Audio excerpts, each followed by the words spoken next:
Job లేక ఇబ్బంది పడుతున్నారా? అయితే మెడికల్ కోడింగ్ మీకు మంచి ఆప్షన్. వెంటనే కాల్ చేసి కోర్సులో జాయిన్ అవ్వండి. ఇప్పుడు గ్యాస్ బుక్ చేశాక గ్యాస్ తెస్తారు కదా మేడం, సిలిండర్ ని కడిగి అప్పుడు గ్యాస్ రెగ్యులేటర్ పెడతారు ఆయన. అది అక్కడ ఎక్కడెక్కడ బొల్లించుకొని కాలుతో తట్టుకొని భుజం మీద పెట్టుకుని ఆ భుజం మీద అతను వేసుకుని షర్ట్ మీద ఎంతో దుమ్ము ఉంటుంది. దాన్ని కడగడం కూడా శుభ్రంగా ఉండడం కూడా నీకు తప్పు అనిపిస్తుందా? మీ అంత శుభ్రత, మీ అంత పర్ఫెక్ట్ గా మేము ఉండలేమండి.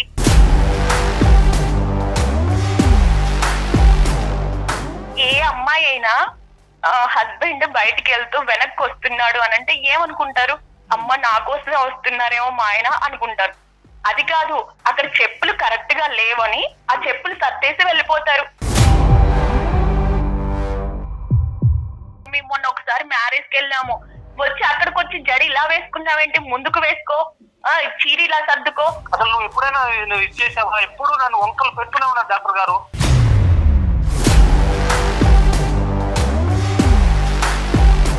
కాపురం సంసారం అంటే తుడుచుకోవడం, కడుక్కోవడం, ఇవేనా ఇంకా? శుభ్రత లేకుండా సంసారం చేయాలా నువ్వు చెప్పినట్లు? అది ఒక్కసారి అయితే తన ఆ మాట అనకపోయి ఉంటుందండి. 2 ఏళ్ల నుంచి చూస్తుంది కదా ప్రతి అంశానికి. సార్ నేను శుభ్రంగా పర్ఫెక్షన్ గా ఉండమని చెప్తున్నా సార్. నాతో భాగస్వామ్యరాలు ఎవరైతే నాతో వచ్చిందో ఆవిడ కూడా అలా ఉండాలని కోరుకుంటున్నాను. చాదస్తము, ఓసిడి అనేవి చాలా తక్కువ వర్డ్స్ సార్. అంత చిన్నదైతే నేను మీకు మీ వరకు కాల్ చేసి చెప్పను సార్. ఏదైతే నేను పాటిస్తున్నారో ప్రపంచం మొత్తం పాటించింది సార్ కరోనాలో. సార్ శానిటైజర్ తో హ్యాండ్స్ మాత్రమే కడుక్కుంటారు సార్, ఫేస్ కడుక్కోరు. సుమన్ టీవీ ప్రెజెంట్స్ అందమైన జీవితానికి స్వాగతం. నమస్తే కళ్యాణ్ గారు. నమస్తే జయ గారు. నమస్తే కళ్యాణ్ గారు, గీత అనే ఒక అమ్మాయి మనకి మెయిల్ చేసిందండి. మరి ఒకసారి కాల్ చేయనా? తప్పకుండా మేడం. హలో గీత గారు, నమస్తే అండి. నేను జయాని అందమైన జీవితం ప్రోగ్రామ్ నుంచి కాల్ చేస్తున్నానండి. Hi madam. హాయ్, బాగున్నానండి. గీత, మీ మెయిల్ చూసామండి. డాక్టర్ గారు కూడా నాతో పాటు ఉన్నారు. మీరు మాట్లాడతారా? అవకాశం ఉందా ఇప్పుడు? మాట్లాడతాను మేడం. గీత గారు, హాయ్ సార్. నమస్తే. నమస్తే. నమస్తే. మీ కాలర్ ట్యూన్ కూడా విన్నాం. లంకెబిందు లాంటి భర్త దొరకలేదు? దొరికాడని అందరూ అనుకుంటున్నారు సార్. అదే ప్రాబ్లం గురించే మెయిల్ చేశాను. చెప్పండి గీత. మేడం, నా ప్రాబ్లం అసలు చెప్పుకున్నా కూడా ఎవరికి అర్థం కాదేమో, కానీ నేను అనుభవిస్తున్నాను, నాకు తెలుసు. Okay okay. ఎన్ని ఇయర్స్ అవుతుంది మీకు పెళ్ళై? 2 years madam. Okay right. Problem చెప్పండి. ఆయనకి ఓసిడి ప్రాబ్లం. ఓసిడి ఒక్కటే కాదు, పర్ఫెక్షనిస్ట్. అందులో ప్రాబ్లం ఏంటి అని అందరూ నీకు అదృష్టమే కదా అది ఇది అనుకుంటారు, కానీ అది ఎంత పెయిన్ఫుల్ గా ఉందో నాకే తెలుస్తుంది మేడం. లవ్ మ్యారేజా, అరేంజ్డ్ మ్యారేజ్ అండి? అరేంజ్డే మేడం. ఓకే. ఏం చేస్తుంటారు మీ వారు? వారు సాఫ్ట్వేర్ మేడం. ఓకే. మీరు? నేను ఇంట్లోనే ఉంటాను. చెప్పండి ప్రాబ్లం ఏంటి, అసలు ఎక్కడ ఇబ్బంది పడుతున్నారు మీరు? Over cleaning madam. ఓవర్ క్లీనింగే కాదు, పర్ఫెక్షనిస్ట్ అంటారు. ప్రతి దాంట్లో పర్ఫెక్ట్ గా ఉండాలి. ప్రతి దాన్ని తుడిచి తుడిచి కడిగి అందరూ అంటారు నీకేమైంది, మీ వారు మంచిగా చూసుకుంటారు కదా, పర్ఫెక్ట్ గా ఉండడం ఈ రోజుల్లో తప్పేం కాదు కదా, నీట్ గా ఉండడం తప్పేంటి అని అనుకుంటా. ఎవరికి చెప్పినా ఇదే అంటారు. ఆయన ఉంటారా, మిమ్మల్ని కూడా ఉంచాలని చూస్తారా? నా రిమోట్ ఆయన చేతిలో ఉంటుందేమో అనిపిస్తుంది. నన్ను ఒక బొమ్మలాగా ఆడిస్తారు. నన్ను ఉంచాలని నన్నే కాదు, చుట్టుపక్కల ఉన్నవి అన్ని అలాగే ఉండాలి ఆయనకి.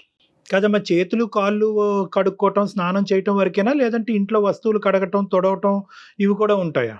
ఇంట్లో వస్తువులు అంటారేంటి సార్, ప్రతి ఒక్కటి. డస్ట్బిన్ కూడా డస్ట్బిన్ తో సహా ఉంటది.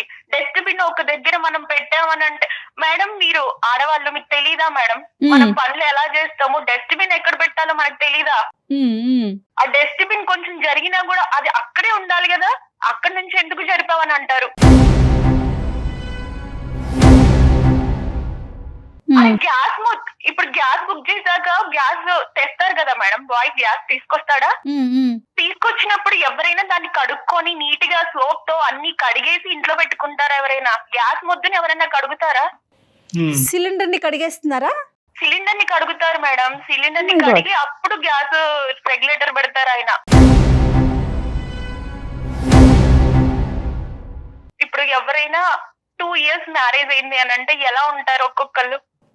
నేను మా వారు వస్తున్నారు, ఎప్పుడైనా సరదాగా ఉండాలి మా వారితోటి, వచ్చి రాగానే హగ్ చేసుకోవాలి అనిపిస్తది నాకు.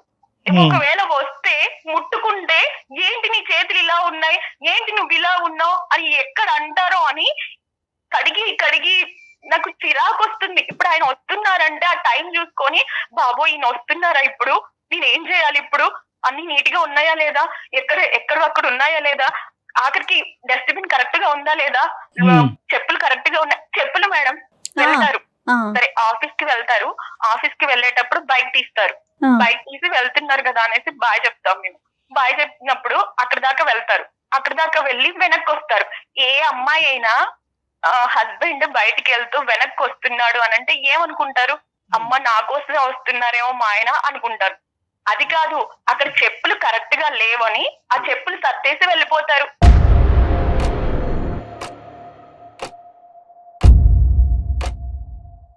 కాదు గీత, సర్దటం వరకే ఉంటుందా లేకపోతే మిమ్మల్ని ఏమన్నా అరవటం అట్లా ఉంటుందా? ఏంటి ఇలా పెట్టావు అలా పెట్టావు? చూసుకోవడం బాగానే చూసుకుంటారు.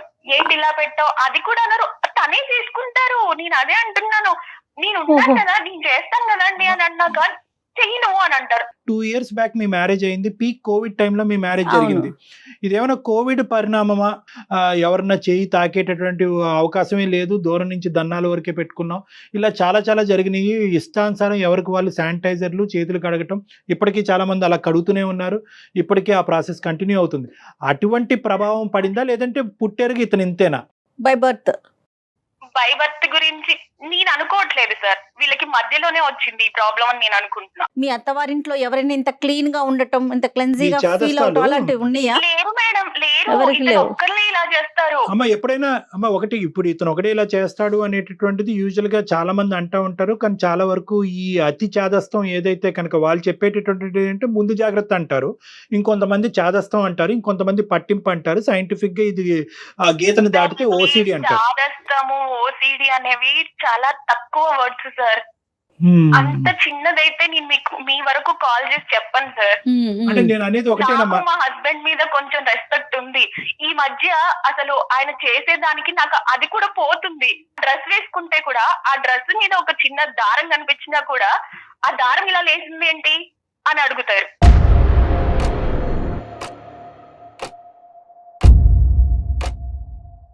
అతను ఏదైనా ఫంక్షన్ కి వెళ్ళినప్పుడు కూడా అతను ఏ డ్రెస్ వేసుకుంటే ఆ కలర్ డ్రెస్ నేను వేసుకోవాలి. ఇది ఎలాగంటే కనుక స్టెప్ వైజ్ ఉంటుంది మేడం. ఫస్ట్ ఏంటంటే ఈ ప్రవర్తన ఏదైతే పట్టింపు ప్రవర్తన చాదస్తం ఇది వాళ్ళ వరకే ఉంటుంది ఫస్ట్ ఆఫ్ ఆల్. తర్వాత ఏంటంటే స్లోగా పక్కన వాళ్ళకి కూడా పాకుతుంది. ఏంటి గీతను అలా పెడుతున్నావు, అలా పెట్టకూడదు కదా, ఇది మాట. ఎప్పుడైతే కనుక ఇప్పుడు గీతలో ఫ్రస్ట్రేషన్ వస్తుంది, ఇప్పుడు ఆ అమ్మాయి ఏమంటుంది, ఇది ఓసిడి చాలా చిన్న మాట మేడం, దానికంటే పెద్ద అంశాన్ని నుంచి నేను సఫర్ అవుతున్నాను కాబట్టి మీ వరకు వచ్చి కాల్ చేశానంటే ఈ అమ్మాయి ఇప్పుడు రానున్న రోజుల్లో ఏంటంటే ఎదురు తిరుగుతుంది ఆటోమేటిక్. అది ఎంతకాలం ఈ చండాలం ఏంటి, దరిద్రం ఏంటి, ఈ జాగ్రత్త ఏంటి, ఇవన్నీ ఇప్పుడు కడగని వాళ్ళందరూ చచ్చిపోతున్నారా, అలా అయితే డాక్టర్లు హాస్పిటల్ ఇవన్నీ ఎప్పుడో లేచిపోవాలి. చిరాకు వస్తుంది కదా. ఎప్పుడైతే కనుక ఈ అమ్మాయి ఆ ప్రవర్తన చూపెడతాదో అతనిలో ఇంకో యాంగిల్ అనేది స్టార్ట్ అవుతుంది. ఎందుకంటే ఎంత కాదనుకున్నా కూడా అతని సాంప్రదాయాన్ని, అతని పట్టింపుని కాపాడుకోవాలని ప్రయత్నం చేస్తాడు. కానీ స్లోగా over a period of time పక్క వాళ్ళు నా వల్ల సమస్య అనుభవిస్తున్నారు అనేది హ్యుమానిటేరియన్ యాంగిల్ అనేది పోతుంది. ఉండదు, పక్కన వాళ్ళు నా వల్ల సఫర్ అవుతున్నారు అనేది ఆయనలో కొంచెం కూడా. మీరు ఎప్పుడైనా డిస్కస్ చేశారా, నువ్వు ఓవర్ గా రియాక్ట్ అవుతున్నావు? మేడం అసలు నాతో డిస్కస్ చేయరు. నేను అతను పక్కన కూర్చుంటే, పక్కన కూర్చొని మాట్లాడుతున్నా సరే చేతులు ఎక్కడ కడుక్కోమంటారో ఏం చేయమంటారో అని అసలు నేను పక్కకు కూడా వెళ్ళట్లేదు మేడం. చెప్పుకోలేనివి ఇంకా వైఫ్ అండ్ హస్బెండ్ మధ్యలో చాలా ఉంటాయి. అలాంటివి ఇంకా చాలా ఉన్నాయి, చెప్పుకోలేను. ఎవరికైనా చెప్దామన్నా కూడా ఇంత చిన్న విషయాన్ని ఎందుకు ఇలా చేస్తున్నావు, అవును కరోనా నుంచి ఇప్పుడు అందరూ అలాగే ఉన్నారు అని అంటున్నారు. మా అమ్మ వాళ్ళకి కూడా చెప్పుకోలేను నేను. లంచ్ చేసేటప్పుడు ప్లేట్స్ కడిగి తీసుకొస్తాను మేడం. ఈ తీసుకొచ్చాక కూడా మళ్ళీ తన వెళ్ళి కడుక్కొని తీసుకొస్తారు. అర్థమైందమ్మా. అంటే అప్పుడు అతని మనసులో కూడా కాన్స్టెంట్ గా ఉండేటటువంటి థాట్ ప్రాసెస్ ఏంటంటే కనుక ఏ నిమిషం ఏది ఎక్కడి నుంచి వచ్చి నేను తాకుతాదో, నెక్స్ట్ ఏది కడుక్కోవాలనేటటువంటి ఎజెండా ఉదయం నిద్ర లెగిసిన దగ్గర నుంచి పడుకునేంత వరకు ఉంటుంది. ఈ కడుక్కోవటం తుడుచుకోవటం అనేది లేనటువంటి సమయం ఏదన్నా ఉందంటే కనుక అది నిద్ర సమయమే. మరి ఆఫీసులో ఇలాంటి వాళ్ళు ఎలా హ్యాండిల్ చేస్తారండి? అంటే ఇది కూడా చాలా మంచి పాయింట్ అమ్మా. ఓసిడి అనేటటువంటి ప్రాబ్లం ఉండేటటువంటి వాళ్ళు లైఫ్ లో చాలా సక్సెస్ఫుల్ అయ్యేటటువంటి వాళ్ళు, కెరియర్ లో చాలా సక్సెస్ఫుల్ అయ్యేటటువంటి వాళ్ళు, చదువు రీత్యా కానీ తెలివితేటల రీత్యా కానీ చాలా అభివృద్ధిలో ఉండేటటువంటి వాళ్ళు. సో ఇదేంటంటే సహజంగా మనం అనుకుంటారు చాలా తెలివైన వ్యక్తి కానీ పక్కనున్న భార్య ఎంత సఫర్ అవుతుందో అదేలే. తెలుసుకోవాలి. సక్సెస్ ఆ యాంగిల్ ఇవన్నీ ఎందుకు సార్ అసలు? అంటే ఏంటంటే ఇంకా అది ఒక ఉచ్చమ్మ, ఒక ఊబి. ఆ కడుగుడు తుడుపుడు అనేటటువంటి ఊబి ఎలాంటి ఊబి అంటే కనుక ఇంకా ఆ ఊబిలోకి వెళ్ళిన తర్వాత పక్కన ఇందాక నేను చెప్పాను కదా, పక్క వాళ్ళు ఏమనుకుంటున్నారు, వాళ్ళు ఎంత బాధపడుతున్నారు, భార్య తల్ల చెల్ల అనేది కూడా ఉండదు. ఇదేదో కోవిడ్ సమయంలో వచ్చినటువంటి అంశం కింద నాకు అనిపించట్లేదు. దానికి ముందు నుంచే ఇతనికి చేదస్తాం, ప్రతిదీ ఒక ప్రక్రియ ఒక పద్ధతి ప్రకారం జరగాలనే ఆలోచన కోవిడ్ రావడంతో, దురదృష్టం కొద్ది నీది ఆ సమయంలో నువ్వు పెళ్లి అవడంతో ఇది కాస్త ఈ విధంగా మారిందని నేను అనుకుంటున్నాను. కోవిడ్ తగ్గినా కూడా ఆయన శుభ్రత మాత్రం తగ్గలేదు. బయట కూడా ఇలాగే చేస్తారు సార్, బయట కూడా ఇలాగే చేస్తారు. మేము మొన్న ఒకసారి మ్యారేజ్ కి వెళ్ళాము. నేను శారీ కట్టుకున్నాను, హెయిర్ జడ వేసుకున్నానా, జడ వేసుకుంటే నేను మా ఫ్రెండ్స్ దగ్గర కూర్చున్నాను. వచ్చి అక్కడ మా ఫ్రెండ్స్ దగ్గర నేను కూర్చుంటానా, వచ్చి అక్కడికి వచ్చి జడ ఇలా వేసుకున్నావేంటి, ముందుకు వేసుకో, చీర ఇలా సర్దుకో. అంటే యూజువల్ గా ఏంటంటే అమ్మ ఈ పర్సనల్ యాంగిల్ అనేది ప్రొఫెషనల్ లైఫ్ లో ఉండదు. ఎందుకంటే ఆఫీస్ అనేటప్పటికి టైంకి అవుతుందో లేదా, ప్రాజెక్ట్ అవుతుందో లేదా, మేనేజర్ సాటిస్ఫై చేశారు అనేది కానీ బాత్రూంలో ఇతను వెళ్ళి ఎన్నిసార్లు చేతులు కడుక్కుంటున్నాడు అనేది ఎవరు గమనించరు. కాబట్టి అక్కడ నడుస్తుంది అమ్మ.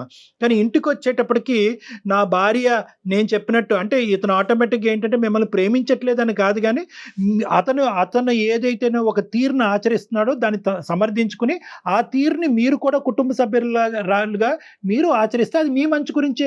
మనకి ఏ జబ్బు రాజు ఏది రాజు. సో ఈ అనవసరమైనటువంటి సెంటిమెంట్ మీకు చాలా ఈజీగా అంటుకుంటుంది, బయట ప్రపంచానికి అంటుకోవటానికి చాలా కష్టం. నాకు అసలు ఏ ఫ్రీడమ్ లేదా అనిపిస్తుంది. ఆయన చెప్పిన డ్రెస్ వేసుకోవాలి, ఆయన కూర్చోమన్న చోట కూర్చోవాలి, ఆయన తుడవమన్నది తుడవాలి. నేను ఇలాంటి లైఫ్ మాత్రం నేను బ్రతకలేను సార్.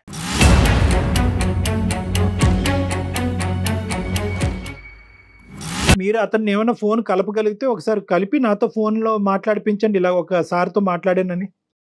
నాకైతే నమ్మకం లేదు, కలుపుతున్నాను సార్. ఓకే, ట్రై చేయండి. సహజంగా ఆడవాళ్ళలో ఇలా ఉంటుందండి. నేను ఎక్కువగా చూసింది ఓసిడి లక్షణాలు. హలో హలో, నేనే. హలో చెప్పు. బిజీగా ఉన్నారా? ఉన్నానులే చెప్పు. నేను కళ్యాణ్ చక్రవర్తి గారు అందమైన జీవితం నుంచి కళ్యాణ్ చక్రవర్తి గారికి నేను మెసేజ్ చేశాను మీ ప్రాబ్లం గురించి. మీకేం అవసరం లేదండి, మీకేం అవసరం లేదండి, నాకు అవసరం. నేనేం చేయను మరి? నాకు అవసరమే అని అంటున్నానుగా, ఒకసారి మాట్లాడండి. ఏం పేరు మా? మధు గారు. మధునా? అదే అదే. మధు గారు నమస్తే అండి. నమస్తే అండి డాక్టర్ గారు. నమస్తే నమస్తే. మిమ్మల్ని మీకు ఇలా మీ భార్య గారు షాక్ ఇచ్చారేమో, కానీ మధు గారు ఏంటంటే ఆవిడ ఏదైతే మీరు ఒక పట్టింపు జాగ్రత్త శుభ్రం అని అంటున్నారో దానికి ఆవిడకి వేరే నిర్వచనం కనిపిస్తుంది. ఆవిడ అది అనుభవించలేక బాధపడుతుంది. ఎవరికి చెప్పుకోవాలో తెలియదు.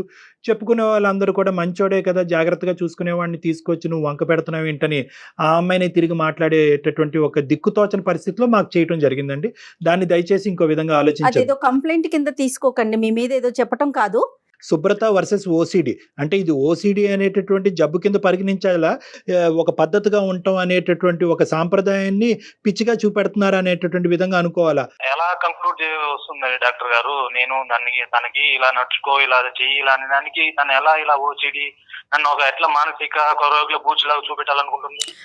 మానసిక అంటే ఒకటి ఇక్కడ ఏంటంటే దయచేసి ఒకటి క్లియర్ కట్ గా మధు గారు ఇంకొక మాట అనకముందే నేను ఒక మాట చెప్పి తర్వాత కొనసాగిస్తాను. అదేంటంటే దయచేసి ఈ విధంగా ఓసిడి అనేటటువంటి పదం వినటానికి చాలా మంది చిరాగ్గా, బాధగా, భయంగా ఉన్నా కూడా దయచేసి దీన్ని ఒక పిచ్చి కిందో ఇంకో జబ్బు కింద పరిగణించుకోవటం అనేటువంటి తప్పు. ఎందుకంటే ఇందాక మన గీత గారు మాట్లాడినప్పుడు నేను ఒక ముఖ్యమైనటువంటి అంశం చెప్పాను. ఎందుకంటే ఈ విధంగా ఆలోచించి ఈ విధంగా పద్ధతిగా ఉండేటటువంటి తత్వం ఉండేటటువంటి వాళ్ళు లైఫ్లో చాలా సక్సెస్ఫుల్ ఉన్నతమైనటువంటి స్థాయిలో ఉంటారు.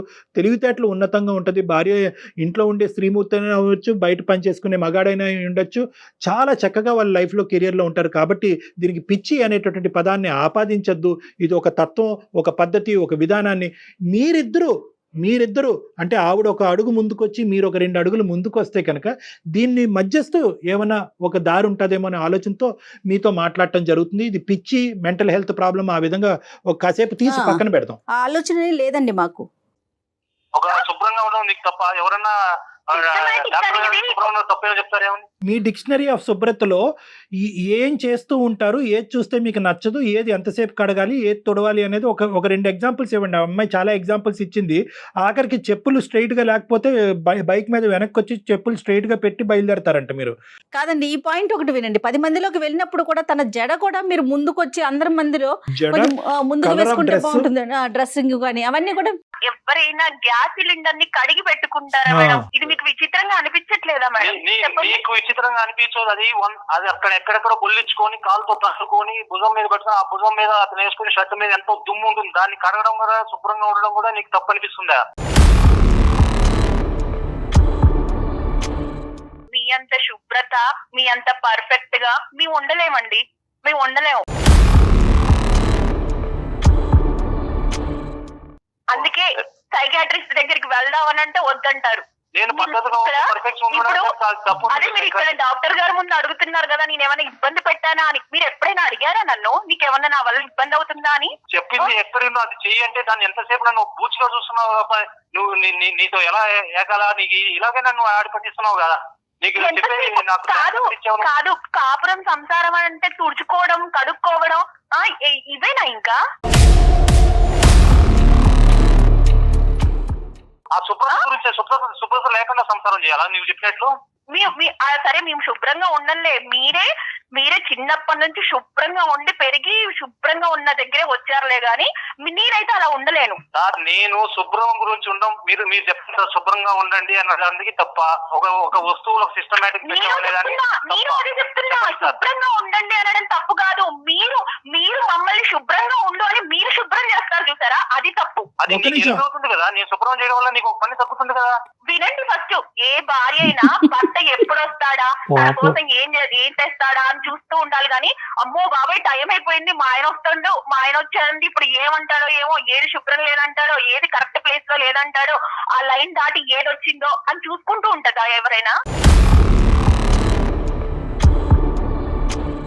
అసలు నువ్వు ఎప్పుడైనా ఇచ్చేసావా? ఎప్పుడు నన్ను వంకలు పెడుతూనే ఉన్నారు డాక్టర్ గారు. మిమ్మల్ని వంకలు పెడుతున్నా అని మీరు ఆలోచిస్తున్నారు కానీ దీని వల్ల దీనికి ఏం ప్రాబ్లం అవుతుంది అని ఒక్కసారన్నా ఆలోచించారా? నువ్వు ఆలోచించే ఛాన్స్ కూడా నాకు ఎక్కడ ఇస్తున్నావు? నువ్వు వంకలు మార్నింగ్ నుంచి వంకలు పెట్టి ఇదేం చెప్తావు అదేం చెప్తావు, ఇది అలాగా సర్దమంటావు, ఇది అలా ఒక డస్ట్బిన్స్ అక్కడ ఒక వెజిటేబుల్స్ అక్కడ కట్ చేయమంటే. నేను కర్రీ చేస్తాను. కర్రీ చేసేటప్పుడు నాకు తెలియదా కూరగాయలు ఎలా కట్ చేయాలో? పక్కన కూర్చుంటారు, పక్కన కూర్చొని ఆ షేప్ కరెక్ట్ గా రాలేదు, ఈ షేప్ లో కట్ చేయాలి. ఏంటి సార్ అది ఉడికినాక ఆ షేప్ లోనే ఉంటదా? అవి రౌండ్ గా రావాలి, స్క్వేర్ గా రావాలి. ఉడికిన తర్వాత అవి అలాగే ఉంటాయా సార్?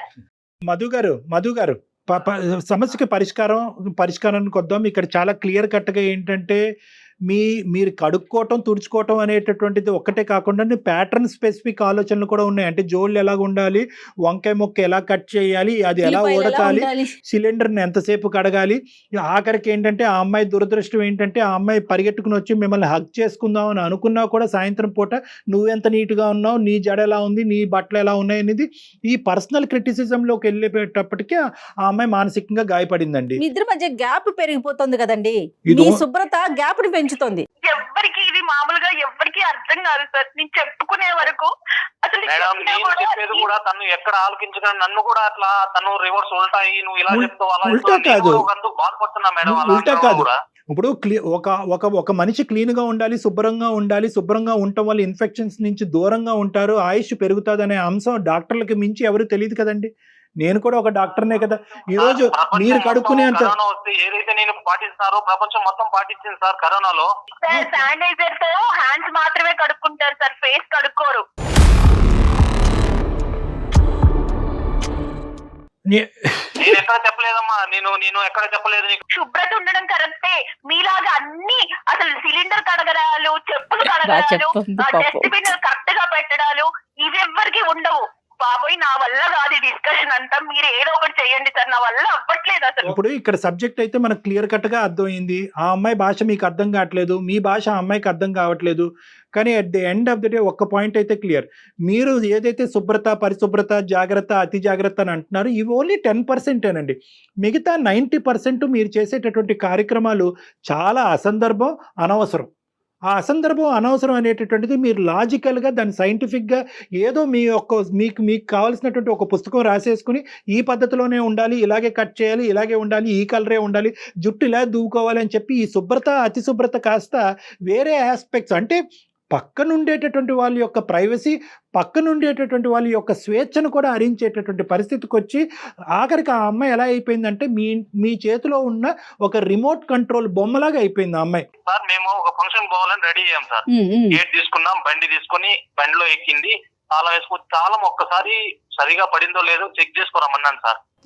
వచ్చిన తర్వాత అదే చెక్ చేసుకొచ్చి రిటర్న్ వచ్చిన తర్వాత నా బైక్ ఎక్కి, నా బైక్ ఇంకా ఒకే టార్చర్, నువ్వు ఇలాగే చేస్తావు, నువ్వు ఇలాగే చెప్తుంటావు, మన ఫంక్షన్ హాల్ వరకు వెళ్ళినంత వరకు టార్చర్. నేను ఎక్కడ సరిగా డ్రైవింగ్ చేయలేని పరిస్థితి క్రియేట్ చేసింది సార్, అంత టార్చర్ చేసింది. ఇలా మాట్లాడుకుంటే కొన్ని లక్షల సంఘటనలు ఉంటాయి. ఇక్కడ ఏమైంది అంటే కనుక ఇంకా ఈ అమ్మాయికి ఏది చేదస్తం, ఏది ఓసిడి అనేటటువంటి సంఘటన, ఏది నార్మల్ అనేటటువంటి ఆఖరికి ఏంటంటే ఈ అమ్మాయి మీతో పాటు ప్రయాణం చేసి ఈ అమ్మాయి ఒక కన్ఫ్యూజన్ లో కలిపి అది ఒక్కసారి అయితే తన ఆ మాట అనకపోయి ఉంటుందండి. 2 ఏళ్ల నుంచి చూస్తుంది కదా ప్రతి అంశానికి ఒకటి. ఇంకొకటి ఏంటంటే కేవలం తను బాగా మంచిగా ఇల్లు గ్రూమింగ్ ఉండాలని మీరు ఇచ్చేటటువంటి కంట్రోలు, మీరు పడేటటువంటి జాగ్రత్త ఆ అమ్మాయికి ఆనందాన్ని, సంతోషాన్ని, అదే విధంగా మీ యొక్క అభిప్రాయం ఆమె అభిప్రాయం కలిస్తే ప్రాబ్లం లేదండి. కానీ ఇక్కడ ఏమనిపిస్తుంది అంటే అమ్మాయికి ఇంకా నేను ఎప్పటికీ నా జీవితంలో ఈ పెళ్లిలో నాలాగా నేను బతకలేను. ఎప్పుడు కూడా మధు ఏది చెప్తే, మధు ఎలా అయితే గిరిగిస్తే ఆ గిరిలోగానే నేను ఉండాలి, ఆ విధంగానే అతని చేతిలో ఒక రిమోట్ లాగా ఉండాలి అనేటటువంటి ఈ స్థాయిని ఆ అమ్మాయి తట్టుకోలేదండి. ఇంకా నేను అర్థం చేసుకుని తనకు చక్కగా అన్ని వివరించుకుంటూ వస్తున్నాను సార్. ఆయన దృష్టిలో అదే సార్, శుభ్రంగా ఉండడం ప్రేమ, పర్ఫెక్ట్ గా ఉండడం ప్రేమ, అది తప్ప ఏం తెలియదు. ఇంకా మంచిదే మీరు ఆ స్థాయిలో నువ్వు వేసుకునే డిజైన్ చేసుకున్న హెయిర్ స్టైల్ గానీ అవన్నీ చూసి నేను ఎంత నీకోసంగా చెప్పింది, నీ మీద ఉన్న ప్రేమతోనే నేను అవన్నీ చెప్పాను. నేను అది కాదు, మీరు నన్ను ప్రేమగా చూడాలి కానీ చెరవేసుకుంటే బయట వాళ్ళకి బాగా కనిపిస్తావు, ఇల్లు నీటుకుంటే బయట వాళ్ళకి బాగా కనిపిస్తావు, వాళ్ళ గురించి ఆలోచిస్తారేంటండి, నాకు అర్థం కాదు. నేను ఎలా ఉన్నాను ఎందుకు పెద్దలు ఎందుకన్నారు, ఇల్లు చూడు, ఇంటిని చూడు, ఇల్లాన్ని చూడు అని ఎందుకన్నారు పెద్దలు? మరి ఎందుకు తీసుకున్నారు? మీ అంత సామెతలు, మీ అంత నీట్నెస్ చెప్తున్నాను కదా, మీ అంత అయితే మాకు ఏం చాతగావు. కానీ సరే ఇప్పుడు ఏం చేయమంటారు చెప్పండి, నా వల్ల కాదు. నా పర్మిషన్ తీసుకున్నా నువ్వు స్ట్రైట్ అవే డాక్టర్ దగ్గర ఎట్లా కన్సల్ట్? ఒక్క నిమిషం, మీరిద్దరు ఒక్క నిమిషం ఆగితే పరిష్కారం చెప్తాను. ఒకటి మధు, ఇక్కడ చాలా సందర్భాల్లో ఆ అమ్మాయి తట్టుకోలేక బయట వాళ్ళకి, ఇందాక కూడా నేను చెప్పాను, బయట వాళ్ళకి చెప్పినప్పుడు అంత బుద్ధిగా అంత పద్ధతిగా ఉన్న భర్తల మీద కంప్లైంట్ చేస్తామని చెప్పి బయట ప్రపంచం అది అప్రిషియేట్ చేయట్లేదు. ఎందుకంటే సమాజంలో చాలా మందికి, ఇంట్లో ఉన్న వాళ్ళకి, చదువుకున్న వాళ్ళకి, డాక్టర్స్, ఇంకా స్థాయిలో చదువుకున్న వాళ్ళకి కూడా ఓసిడి అనేటటువంటి కాన్సెప్ట్ పక్కనుండేటటువంటి భార్య కానీ భర్త కానీ అనుభవించే స్థాయికి ఎవరికి వెళ్ళదమ్మా. అది చాలా కష్టం, అది అర్థం కాదు. సో ఈ అమ్మాయి అందరికీ అర్థమయ్యేటటువంటి విధంగా చెప్పినా కూడా ఆ అమ్మాయికి పరిష్కారం దొరక్క సైకాట్రిస్ట్ దగ్గరకు పోదావరా బాబు అంటే కనుక మీరు వినక మాకు ఫోన్ చేసింది. ఆ అమ్మాయి ఇదంతటిని ప్రేమ అనుకోవట్లేదు. మీరు ఎప్పుడన్నా అడిగారా ఇది ప్రేమ కింద వర్ణించచ్చా, ఇది నువ్వు ఆస్వాదిస్తున్నావా? అడగకుండా నేను చూపించాను సార్, నేను దాన్ని ఆ విధంగా నేను చూపించాను ఆ ప్రేమను. నేను మీరు ప్రేమ ప్రేమ ప్రేమ అని అంటున్నారు కానీ మీ మ్యారేజే రిస్క్లోకి వెళ్ళే పరిస్థితిలో ఉంది. ఆ అమ్మాయి నేను తట్టుకోలేకపోతున్నాను, ఇటువంటి పెళ్లిలో నేను ఉండలేకపోతున్నాను, నా బాధను ఎవరికి చెప్పుకోవాలో తెలియక ఆఖరి ప్రయత్నంగా డాక్టర్ గారు మీ దగ్గరికి వచ్చాననే మాట అంటుంది. నిజంగా మీ అతి జాగ్రత్త, అతి కడుగుడు మీ జీవితాన్ని త్యాగం చేసే పరిస్థితికి వచ్చింది. కాబట్టి నేను శుభ్రంగా పర్ఫెక్షన్ గా ఉండమని చెప్తున్నా సార్. నాతో భాగస్వామ్యాలు ఎవరైతే నాతో వచ్చిందో ఆవిడ కూడా అలా ఉండాలని కోరుకుంటున్నాను. ఇది శుభ్రత స్థాయి దాటిపోయింది సార్, శుభ్రత స్థాయి దాటిపోయి చాదస్తం అనే స్థాయి దాటిపోయి ఓసిడి అనేటటువంటి అనేటటువంటి ఏరియాలోకి వెళ్ళిపోతుంది ఇది.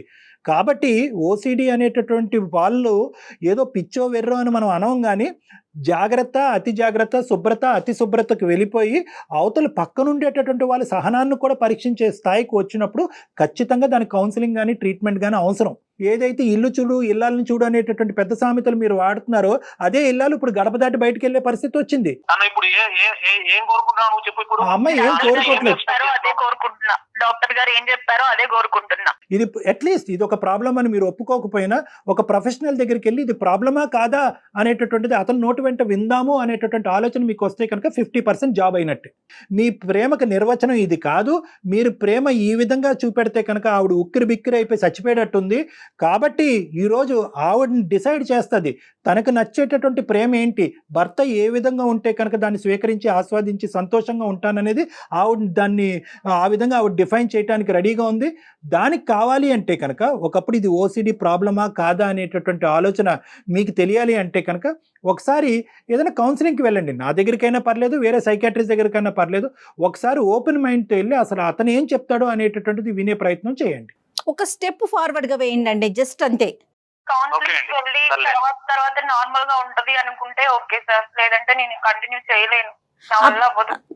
అలా కదలే అమ్మా. గీత అప్పుడే అంత ఫైనల్ డెసిషన్స్ కి రాకమ్మా. ఒకసారి ఇప్పుడే కదా ఫస్ట్ టైం నువ్వు బయటకు వచ్చి తనకి ప్రాబ్లం ఉందని మాట్లాడుతున్నావు. ఎందుకంటే నువ్వు అంతలాగా ఆ విధంగా చూసుకుంటే నువ్వు అలా ఎలా డిసిషన్ తీసుకుంటున్నావు? అదేలేండి అమ్మాయి ఫ్రస్ట్రేట్ అయ్యి మాట్లాడుతుందిలేండి కానీ మీరు బాగా చూసుకుంటున్నాను అన్న భ్రమలోనే మీరు ఉండండి. నాకైతే నా వల్ల అవ్వట్లేదు. అలా కాదు గీత డాక్టర్ గారు ఇప్పుడు మీరే చూడండి. మీరు తప్పుగా భావించద్దు. ఆ అమ్మాయి చాలా రోజులు బట్టి చాలా నెలలు బట్టి ఫ్రస్ట్రేట్ అయ్యి తన భావాన్ని ఎక్కడ వ్యక్తపరచలేక ఈ రోజు అలా వెలగక్కుతుంది. దయచేసి ఒక్క నిమిషం ఆ అమ్మాయి ఫ్రస్ట్రేషన్ మీరు అర్థం చేసుకోండి. నేను చాలా సంతోషిస్తున్నాను. ఈరోజు నేను బయటకు వచ్చి ఒక డాక్టర్తో మాట్లాడతాను అనే ఆలోచనకు మీరు రావటం అనేది ఈ రోజు ఈ కార్యక్రమానికి ఒక శుభ సూచకం. చాలా సంతోషం అండి. నెంబర్ 1. నెంబర్ 2 ఏంటంటే ఇంకా మీరు మళ్ళీ ఇంటికి వెళ్ళి నన్ను కలిసేంత వరకు మళ్ళీ ఏ డిస్కషన్లోకి వెళ్ళబాకండి. మిగతాది ఏదున్నా కూడా క్లినిక్ ప్రెమిసెస్లోనే మనం మాట్లాడుకుందాం. ఆ అమ్మాయికి కొన్ని కావాలి మీ దగ్గర నుంచి, అవి మీరు ఇవ్వటానికి రెడీగా ఉండండి. ఎందుకంటే at the end of the day మీరిద్దరు ఒకరి గురించి ఒకరు చేసుకోవట్లేదు, ఈ కుటుంబం గురించి చేసుకుంటున్నారు. రైట్, సరే అండి డాక్టర్ గారు, సూపర్, పాటిస్తాను నేను. రైట్. గీత మీరు కూడా ఇంకా ఇంతే సంగతులు అలాంటి అతను ఒక మాట ముందుకు వచ్చిన తర్వాత మీరు ఎంకరేజింగ్ గా మాట్లాడాలి. అది ఓకేనా? ఒకసారి డాక్టర్ గారిని కలుద్దురు కానీ దాని తర్వాత మళ్ళీ మనం డిస్కస్ చేద్దాం. Okay okay Geeta. Okay Geeta, all the best. Right అండి, thank you. Thank you. Thank you. నమస్తే డాక్టర్ గారు. నమస్తే. Thank you.